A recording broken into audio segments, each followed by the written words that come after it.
যুবক ভাইরা একই কথা তোমাদেরকে বলি, তোমরা এখন মনে করো যে প্রেম প্রীতি ভালোবাসা করে গার্লফ্রেন্ডকে উঠে নিয়ে এসে আজকে বিয়ে করে ফেলবা, অথবা আজকে কুকর্ম করতে যে ধরা খাওয়ার পরে বিয়ে করে নিয়ে আসবা। কিয়ামত হয়ে গেল ওই তোমার স্ত্রী পেট থেকে ভালো সন্তান আশা করা যায় না, কারণ শুরুতে গলদ না। হারাম সম্পর্ক, হারাম রিলেশন করে তুমি তোমার গার্লফ্রেন্ডকে বিয়ে করে নিয়ে আসছো, অথবা গার্লফ্রেন্ডের সাথে সম্পর্ক করে অন্য মেয়েকে বিয়ে করে নিয়ে আসছো। তোমার ওই যে সূরা নূরের মধ্যে আল্লাহ পাক বলেছেন তুমি যেমন তোমার স্ত্রীও তেমন হবে। বিশ্ব বেহায়াপনা দিবস বা যুবকদের বিশ্ব ভালোবাসা দিবস। মসজিদে ঢোকার পরে একজন বলছে হুজুর আজকে একটু আলোচনা করেন, মানে কিসের করেন ও বুঝে নিয়েছে। তো সম্মানিত ভাইরা, গত জুমায় বলেছি যুবক ভাইদেরকে বিশেষ করে বলতেছি, আমি স্বাভাবিকভাবে সবসময় আলোচনা করে থাকি অভিভাবকদেরকে নিয়ে, পিতামাতাদেরকে নিয়ে। গোড়া যদি ঠিক হয় তো আমার গাছ যদি ঠিক থাকে আমার ফসল ঠিকই হবে। এখন আমি যদি একজন বেহায়াপনা মেয়েকে বিয়ে করে নিয়ে আসি, তো ওই মেয়ের পেট থেকে কি ভালো সন্তান আশা করা যায় নাকি? আমি আপনি যদি আরশিনা আমের গাছ লাগায় মনে করি যে ওখান থেকে ফজলি আম বা ন্যাংরা আম খাবো, পাবো নাকি? জীবনেও পাবো নাকি? তো বাবা মা যদি ভালো না হয় তাহলে কিন্তু সন্তান ভালো হওয়াটা অনেক কঠিন। বাবা মা যদি ভালো পথে সন্তানকে পরিচালনা করার প্রচেষ্টা না করে তো সন্তান কিয়ামত হলেও ভালো হবে না। বিকজ বর্তমান জামানা যে কন্ডিশন চলছে, বর্তমান যুগ জামানা, সন্তানেরা খারাপ হবে এটাই স্বাভাবিক। গাইডলাইন দিতে হবে, বাচ্চাদেরকে সুশিক্ষায় শিক্ষিত করতে হবে, এটা সন্তানের উপরে পিতামাতার হক, পিতামাতার দায়িত্ব। সুতরাং আমি ইতিপূর্বে আলোচনা করেছি একজন বাবার 12টি হক আছে সন্তানের প্রতি, এবং এই হকগুলোর মধ্যে উল্লেখযোগ্য 2টা হক হলো বিবাহের আগে আপনি যে কোনো মেয়েকে বিয়ে করে নিয়ে চলে আসবেন, হবে না। আপনি যুবক ভাইরা একই কথা তোমাদেরকে বলি, তোমরা এখন মনে করো যে প্রেম প্রীতি ভালোবাসা করে গার্লফ্রেন্ডকে উঠে নিয়ে এসে আজকে বিয়ে করে ফেলবা, অথবা আজকে কুকর্ম করতে যে ধরা খাওয়ার পরে বিয়ে করে নিয়ে আসবা। কিয়ামত হয়ে গেল ওই তোমার স্ত্রী পেট থেকে ভালো সন্তান আশা করা যায় না, কারণ শুরুতে গলদ না। হারাম সম্পর্ক, হারাম রিলেশন করে তুমি তোমার গার্লফ্রেন্ডকে বিয়ে করে নিয়ে আসছো, অথবা গার্লফ্রেন্ডের সাথে সম্পর্ক করে অন্য মেয়েকে বিয়ে করে নিয়ে আসছো।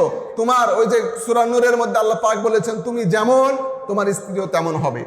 তো তুমি অন্যের সাথে জিনার কাজে লিপ্ত হচ্ছ, জিনার কাজ করছো, হারাম রিলেশন করছো, আর মনে করছো এই রিলেশন করে 2 বছর পরে অন্য একটা ভালো মেয়েকে থেকে বিয়ে করে নিব, মনে করছো যে তোমার ওই যে গার্লফ্রেন্ডকে 3 বছর নষ্ট করলা, 3 বছর খারাপ রিলেশন করলা, 3 বছর পার্কে ঘুরাইলা, 3 বছর হোটেলের মধ্যে গেলা, 3 বছর পর্দা কাটিয়ে ঘুরলা, 3 বছর পরে আরেকটা ভালো মেয়েকে বিয়ে করবে, এটা আশা করতেছো, কোশ্চিন কালেও আশা করে কোনো লাভ নাই। কথা বলেন ঠিক কিনা? লাভ আছে নাকি? তুমি যদি 3 বছর অন্য মেয়েকে ইউজ করো তো তুমি যাকে বিয়ে করবে নিঃসন্দেহে সে 6 বছর অন্যের কাছে ইউজ ছিল। কেউ মনে হয় কথাটা বুঝেনি, বুঝতে পেরেছেন তো? কোরআনের আয়াত কি মিথ্যা হতে পারে নাকি? আল্লাহ পাক সূরা নূরের মধ্যে বলেছেন তুমি যেমন তোমার স্ত্রীটাও তেমনই হবে।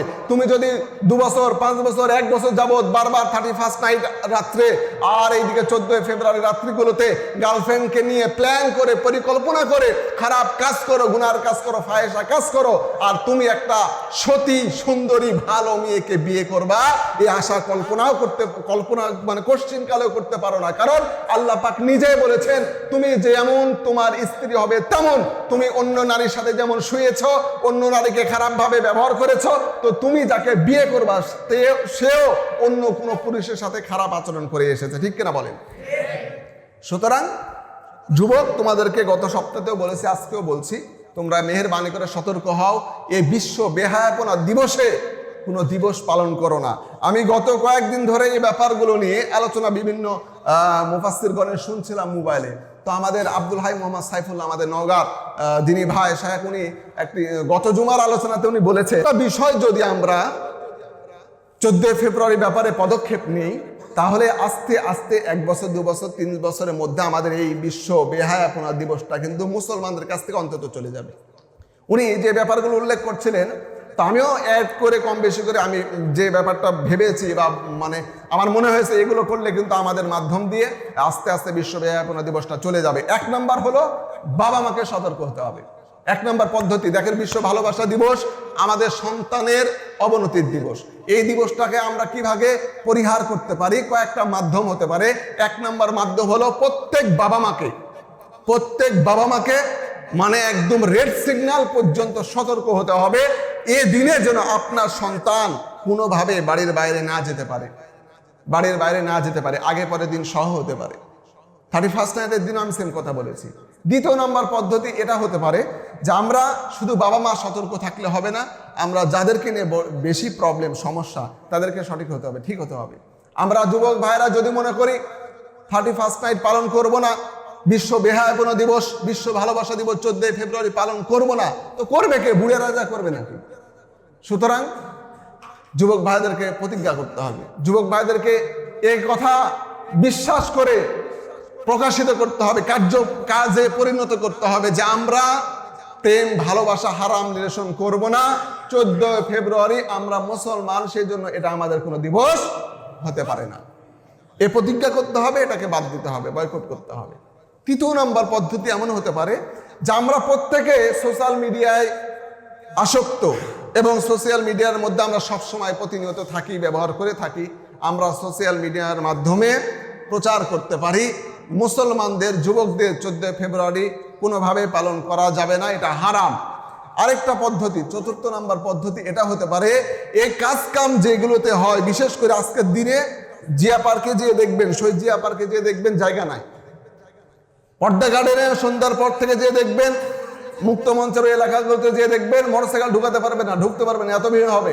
চিড়িয়াখানাতে যাবেন, অন্যান্য পার্কে যাবেন, এই দিনে দেখবেন অন্যান্য দিনের চেয়ে এই দিনে 3 ডবলের চেয়ে বেশি ব্যবসা হচ্ছে। এই গত 21 সালে, সম্ভবত 21 সালে না 19 সালে, মানে করোনার আগে, পার্কের ওখানে ম্যানেজার সাহেবের সাথে খুব ভালো সম্পর্ক। আমি বললাম আপনাদের এই 14 ফেব্রুয়ারি 31st নাইট এইগুলো কেমন ব্যবসা হয়? তো বলতে, হুজুর নর্মাল দিনে আমাদের 3-4 লক্ষ টাকা মানে ইনকাম হয়, তো এই দিবসগুলোতে 4 ডবল ইনকাম হয়। 19 সালে আমি শুনেছিলাম 13 লক্ষ টাকা শুধু 14 ফেব্রুয়ারির দিনে ওদের ইনকাম হয়েছে। এটা কি এমনি এমনি হয়েছে নাকি? আপনি আমার যুবক ভাইরাই তো 31st নাইট, এরপরে 14 ফেব্রুয়ারি এগুলো পালন করে বিধায় হয়। সম্মানিত ভাইরা, তো এজন্য আমরা চতুর্থ নম্বর পদক্ষেপ এমন নিতে পারি যে সকল কোম্পানিগুলো 14 ফেব্রুয়ারিকে প্রমোট করছে, এ সকল কোম্পানিদেরকে সতর্ক বার্তা দেওয়া এবং তাদেরকে অনুনয় বিনয় করা যে 14 ফেব্রুয়ারি মুসলমানদের দেশে মুসলমানেরা পালন করতে পারে না, এটাকে কোনোভাবে প্রমোট করতে পারবেন না। যদি প্রমোট করেন তাদেরকে বলতে হবে আমরা কঠিন পদক্ষেপ নিব, আপনাদেরকে কিন্তু নিঃসন্দেহে বয়কট করব এবং সতর্ক দিতে হবে। এটা একটা পদ্ধতি। 5ম নম্বর পদ্ধতি এমন হতে পারে যে আমরা প্রত্যেকে নিজ নিজ জায়গা থেকে লিফলেটের মাধ্যমে প্রচার করতে পারি, বিতরণ করতে পারি যে 14 ফেব্রুয়ারি কেউ পালন করব না, এটা করা জায়েজ হবে না, হারাম হবে, আমরা করব না, বিরত থাকব। এইভাবে বেশ কয়েকটা পদ্ধতিতে আমরা 14 ফেব্রুয়ারিকে বয়কট করতে পারি। সম্মানিত ভাইরা, যদি এমনটা না করি, রিসেন্ট আপনারা জেনে থাকবেন, জানেন এই যে ঢাকা মোহাম্মদপুর থেকে আরাবিয়ানা আরাবি কি একজন নামে 12 বছরের তরুণী, 12 বছরের না 12 বছরের তরুণী, 11-12 বছরের তরুণী, এ নাকি হারাই গেছে। বাবা মা অস্থির, সন্তানকে খুঁজে পাচ্ছে না। কয়েকদিন পরে কি খবর বের হলো? গার্লফ্রেন্ডের সাথে আমাদের পাশে জেলাতে নওগাঁতে ধরা পড়েছে, বয়ফ্রেন্ডের সাথে। চিন্তা করে দেখেন, অনেকে হয়তো বা জানেন না, 12 বছরের একটা মেয়ে, সে কি শিখেছে, কি জানে তার জীবন সম্পর্কে? বয়ফ্রেন্ডের সাথে প্রেম করে পালিয়ে গিয়েছে। চিন্তা করা যায়, 3-4 দিন 5 দিন ধরে কোনো খোঁজ খবর নাই।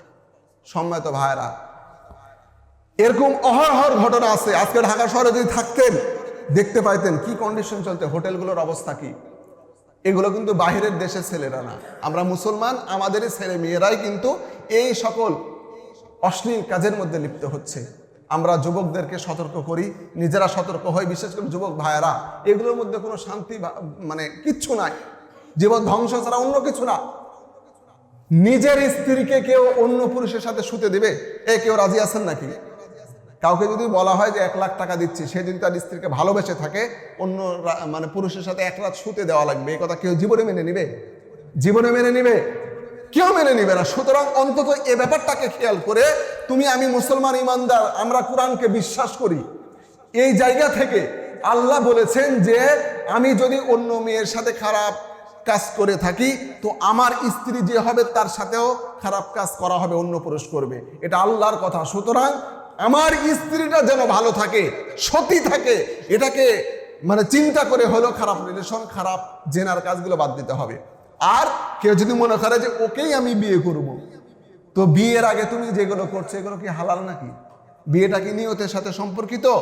তুমি তোমার গার্লফ্রেন্ডকে বিয়ে করবাই বলে জেনার কাজ করছো, এই জেনাগুলো তোমার জন্য হারাম হচ্ছে, কবিরা গুনাহ হচ্ছে, যেটা আল্লাহ পাক তওবা ছাড়া কখনো মাফ করবেন না। সুতরাং তুমি অন্যের মেয়েকে নষ্ট করছো, ভবিষ্যতে তোমার মেয়েকেও কোনো যুবক নষ্ট করবে। কথা বলো ঠিক কিনা?